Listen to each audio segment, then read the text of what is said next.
Hello everyone, this is the Paladin speaking. Every now and then, a game appears out of nowhere and captures the imagination of RPG fans, not through big studio hype or cinematic trailers, but through vision. And Legacy of Valor might just be one of those rare gems.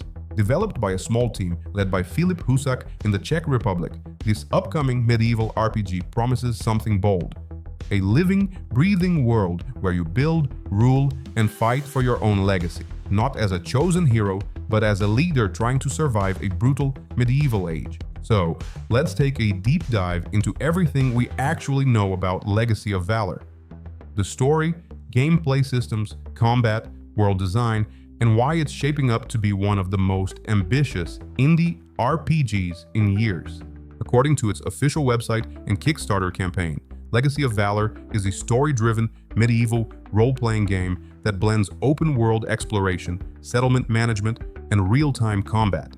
You begin not as a king or a warrior, but as a wanderer, someone carving out their destiny in a land torn by war and politics. Over time, your journey evolves from a personal story into a legacy that shapes the fate of your settlement, your people, and the entire region. It's a game that wants to merge the scale of strategy titles like Mount and Blade or Kingdom Come Deliverance with the emotional storytelling of The Witcher, and somehow do it all within an indie framework. Set in a handcrafted medieval world, Legacy of Valor aims for realism. No elves, no dragons, no magic. Just humans, kingdoms, and the moral complexity of leadership. The world is described as dynamic and reactive. Villages can rise or fall depending on how you manage resources, handle politics, and defend your people from raids. According to the official page, every settlement operates like a living organism, with citizens who work, trade, and even remember how you treat them. You'll trade resources, expand your borders, and make decisions that ripple across the land, from diplomacy and war to taxation and justice. The gameplay in Legacy of Valor is divided into three main pillars: building, combat, and leadership. Let's start with building. From the ground up, you'll construct and expand your settlement, starting as a small encampment and eventually growing it into a fortified castle or thriving city. You'll manage workers, set production priorities, and balance your economy between food, trade, and military output.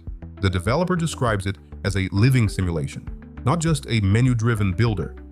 Your decisions, such as overworking peasants or neglecting defenses, can cause revolts, famine, or invasions. Now, combat. It's confirmed to be real-time, tactical, and large-scale. You won't just fight as a single hero. You'll command troops, lead sieges, and personally join battles. Husák mentioned in his Kickstarter Q&A that the system aims to feel immersive yet strategic. Think Kingdom Come Precision meets Total War scale. Mounted combat and large-scale army clashes are among the stretch goals. And finally, leadership. This is where Legacy of Valor separates itself from typical RPGs. Every choice has consequences. Who you tax, who you help, and who you betray shapes your reputation and story. Your people will remember your actions. As an RPG, Legacy of Valor includes classic progression systems, but with a grounded twist. There are no traditional character classes. Instead, your character grows organically based on how you play. Fighting earns combat skills, diplomacy boosts charisma, building improves management.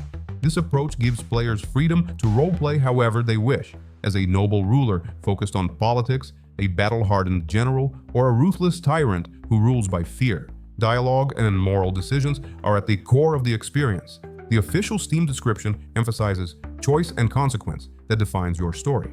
While still early in development, combat is confirmed to feature third-person action inspired by realistic physics and stamina-based fighting. Large battles are real-time, meaning hundreds of units can fight simultaneously, similar to Mount and Blade Bannerlord. Stretch goals even include mounted combat and siege warfare, both being major milestones for the team. Legacy of Valor runs on a custom-built engine that supports dynamic weather and day-night cycles. Every environment reacts naturally. Crops grow, fires spread, and citizens follow schedules. Your economy, your population, and your military are all interconnected. Lose your farmlands, and your soldiers starve. Neglect defense, and raiders destroy years of progress. The game is an indie dream in progress. Developed almost entirely by Filip Husák, he represents years of passion and ambition. His goal, as stated on the official Kickstarter page, is to bring back the depth and immersion of old-school RPGs while giving players true freedom and consequence.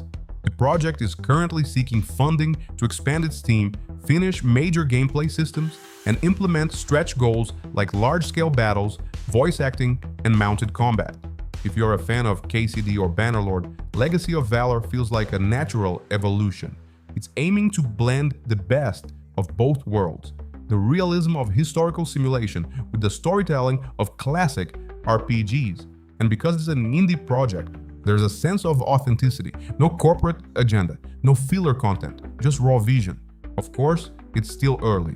Performance, combat fluidity, and overall polish will depend on funding and time. But even in its current form, Legacy of Valor stands as a promising medieval RPG on the horizon. If Husák's team can pull this off, it could be a defining indie title, one that merges simulation, strategy, and story in a way few games ever have. Until then, it's a project to keep on your radar, because sometimes the smallest studios create the biggest legacies. This is the Paladin signing off, and if you enjoyed this breakdown, be sure to like, subscribe for more, and I will see you next time.